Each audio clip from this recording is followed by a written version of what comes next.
جب دیا خط تو حضرت علی رضی اللہ تعالیٰ کے ساتھی واپس نبی کریم صلی اللہ علیہ وسلم کے ہاں پیش کر دیا خط. اس قدر یقین خط دیا.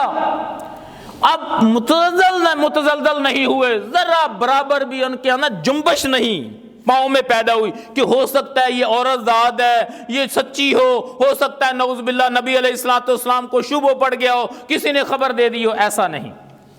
پھر ایسے ہی آپ علیہ الصلوۃ والسلام نے خبر دی کہ میری امت کے باہمی اختلاف کے وقت ایک جماعت نکلے گی خارجیوں کی، جو حق پہ ہوں گے نا وہ ان کو قتل کریں گے، اور خارجی باطل پہ ہوں گے. ان دونوں جماعتوں میں سے ایک جو جماعت باطل پہ ہوگی ان میں سے ایک آدمی ہوگا جس کا دایاں بازو کٹا ہوا ہوگا، آگے تھر تھراتا ہوا گوشت کا لوتھڑا ہوگا لٹکنے والا، اور وہ سیاہ رنگ کا جو آدمی ہوگا لمبے قد کا. وہ باطل جماعت کی نشانی اور علامت ہے کہ وہ جس کے ساتھ ہوگا نا وہ باطل جماعت ہے. حضرت علی رضی اللہ تعالیٰ عنہ نکلے تو خارجی کیا کہتے ہیں؟ ان الحکم الا للہ. اے علی رضی اللہ تعالیٰ عنہ، اب آپ کی نہیں چلے گی، اللہ کی چلے گی. بڑے تحمل مزاج تھے. وہ کہتے ہیں کلمۃ حق ارید بہ الباطل، یہ بات آپ کی ٹھیک ہے، اللہ کا قانون چلے گا، اللہ نے فرما دیا، میں کون سا کہہ رہا ہوں کہ میری بات چلے گی، اللہ کی ہی چلے گی. لیکن یہ کلمہ تو حق ہے، جملہ تو سچا ہے، لیکن اس سے جو مفہوم اخذ کیا گیا وہ باطل ہے. اے خارجیوں، تم جس مطلب کے لیے اس کو استعمال کر رہے ہو وہ غلط ہے. کیا ہوا؟ حضرت علی رضی اللہ تعالیٰ عنہ سے ان کی جنگ ہوئی. یہ کوفہ سے 3 کلومیٹر کے فاصلے پر ایک بستی تھی حرورہ. یہ اسلام کے خلاف اپنی مرضی کرنے والے، بڑے تشدد کرنے والے تھے. وہاں یہ خارجی سب سے پہلے جمع ہوئے. حضرت علی رضی اللہ تعالیٰ کی ان کے ساتھ جنگ ہوئی. کئی ایک لوگ مرے، اس میں مسلمان بھی شہید ہوئے. تو پھر حضرت علی رضی اللہ تعالیٰ جب جنگ ختم ہو گئی نا تو حضرت علی فرماتے ہیں رضی اللہ تعالیٰ، جاؤ میرے ساتھیوں، دیکھو کہ وہ جو لاشیں ہیں نا ان میں دیکھو کہ اللہ کے نبی نے فرمایا تھا صلی اللہ علیہ وسلم کہ ایک آدمی ہوگا، اس کا دایاں بازو کٹا ہوا ہوگا، گوشت کا تھر تھراتا ہوا لوتھڑا ہوگا، وہ لٹک رہا ہوگا، دیکھو وہ کہاں ہے، تلاش کرو. کچھ مجاہدین گئے، سرسری نظر سے دیکھا، واپس آ گئے، کہتے ہیں کہ کوئی نہیں، امیر المومنین ہمیں نہیں ملا. نہیں ہے. دوبارہ پھر ان کو بھیجا کہ جاؤ تلاش کرو. وہ کہتے ہیں جی ہمیں نہیں ملا، واپس آ گئے. حضرت علی رضی اللہ عنہ خود اٹھے تیسری مرتبہ، کہتے ہیں اللہ نے سچ کہا، رسول اللہ نے سچ پہنچایا، یہ ہو نہیں سکتا کہ ایسا آدمی نہ ملے ہمیں. جو پہنچے تو لاشوں کا نہ ڈھیر لگے ہوئے تھے. انہوں نے فرمایا کہ پیچھے کرو، اس کو پیچھے کرو، ادھر کرو. لاشوں کو جب ہٹایا نا تو نیچے وہ زمین کے ساتھ چمٹا ہوا وہ آدمی، سیاہ رنگ کا، دایاں بازو کٹا ہوا، وہ ساری علامتیں جو رسول اللہ صلی اللہ علیہ وسلم نے فرمائی تھی نا، وہ خارجیوں کا ساتھی اس جماعت میں تھا. فرتے محبت سے، فرتے خوشی سے اللہ اکبر کا نعرہ لگاتے ہیں حضرت علی کرم اللہ وجہہ الکریم. ان کو یقین اس قدر تھا، دیکھے نا کہ 2 دفعہ ساتھی گئے، انہوں نے کہا نہیں ملا. فرمایا ایسا نہیں ہو سکتا کہ اللہ نے سچ پہنچایا، رسول اللہ صلی اللہ علیہ وسلم نے سچ ہمیں کہا، یہ نہیں ہو سکتا کہ ایسا ہو، ہے ضرور. اور ملا، تلاش کیا تو ان کو مل گیا. اور ایسے ہی خارجیوں کا قلع کما کرنے والے یہ بہت بڑے فسادی لوگوں کا، جن کو باطل گروہ کہا محمد رسول اللہ صلی اللہ علیہ وسلم نے اللہ کے حکم سے، ان کا قلع کما کرنے والے بھی حضرت علی رضی اللہ تعالیٰ. اور اظہار حق اس قدر، اظہار حق کہ لوگ آج کل بڑے ٹیسٹے مار رہے ہیں. ایسے ہی کہتے ہیں ہاں ایک جو شریعت ہوتی ہے دوسری طریقت ہوتی ہے، آپ کو کیا پتا شریعت کیا ہے طریقت کیا ہے. نعوذ باللہ، اللہ کے نبی نے کی جو شریعت تھی وہ اور تھی، اور آپ علیہ الصلوۃ والسلام کے عمل اور تھے. نعوذ باللہ، قول اور فعل میں رسول اللہ صلی اللہ علیہ وسلم کے تضاد تھا. استغفر اللہ. وہ تو نبیوں کے نبی، امام انبیاء تھے، اور ایک عام سلجھا ہوا آدمی اللہ پہ ایمان رکھنے والا، اس کے قول اور فعل میں تضاد نہیں ہوتا، اور پھر نبیوں کے سردار کے قول اور فعل میں تضاد ہو، یہ کیسے ہو سکتا ہے؟ تو لوگ کہتے ہیں جناب، ایک نے ایسے ہی کہہ دیا کہ علی رضی اللہ تعالیٰ عنہ آپ مجھے وہ باتیں بیان کریں جو آپ کو رسول اللہ نے بیان کیا، کسی اور کو نہیں بتائی۔ اور اس کی جو تفصیل ہے نا، یہ صحیح مسلم میں ملتی ہے۔ بہرحال یہ حدیث جو میں بیان کر رہا ہوں الحمدللہ ساری کی ساری بالکل پرفیکٹ ہے، میں نے چیک کر کے اس کے بعد میں آپ کے پاس حاضر ہوا ہوں، اور ایسی کوئی نہیں ہے کہ جھول والی کو بات ہو، کو موضوع کو من گھڑت میں بیان کر جاؤں، ایسا کوئی مسئلہ نہیں ہے، اور ہر بات کا میں ذمہ دار ہوں الحمدللہ آپ کے پاس۔ اظہار حق اس قدر، وہ کہتا ہے کہ مجھے وہ باتیں بیان کرو جو آپ کو اللہ کے نبی نے بیان کی، کسی اور کو نہیں بیان کی۔ تو فوراً حضرت علی رضی اللہ عنہ غصے میں آ گئے، کہتے ہیں کہ کوئی بات رسول اللہ صلی اللہ علیہ وسلم نے مجھے ایسی نہیں بیان کی جو عام لوگوں کو بیان کی ہو، جو عام لوگوں کو بیان کی ہے وہ مجھے بھی بیان کی ہے، جو عام لوگوں کو بیان نہیں کی وہ مجھے بھی بیان نہیں کی۔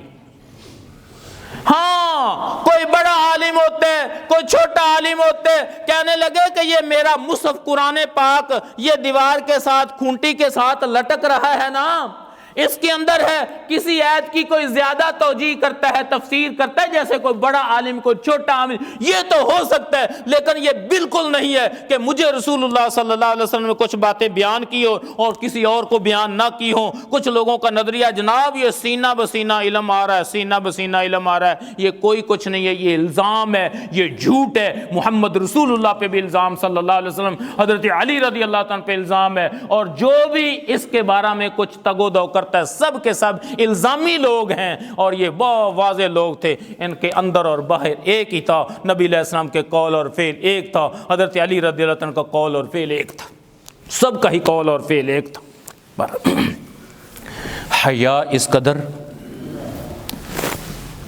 کہ ان کی شادی نبی علیہ السلام کی چھوٹی بیٹی حضرت فاطمہ رضی اللہ تعالیٰ عنہ سے ہوئی، تو ایک مسئلہ پوچھنا تھا کہ آدمی نہانے والا ہو جاتا ہے، تو بس اوقات ایسے ہے کہ تھوڑی سی میں بات کروں کہ آدمی کے کوئی قطرے نکل آئے خواتین و حضرات میں سے شرمگاہ سے، تو انہوں نے ایسے نا وہ مسئلہ پوچھنا چاہا، تو حضرت مقداد کو بھیجا کہ اللہ کے نبی صلی اللہ علیہ وسلم کی بیٹی میرے گھر میں ہے، اب میں یہ بات تو نہیں کر سکتا نا، سسر تو ایک والد ہے، احترام کا رشتہ ہے، یہ الگ بات ہے کہ آج لوگوں نے سسر کو ٹیشو پیپر بنی بھی نہیں سمجھا ہے، حالانکہ سسر تو باپ ہوتا ہے، احترام کے لائق ہوتا ہے،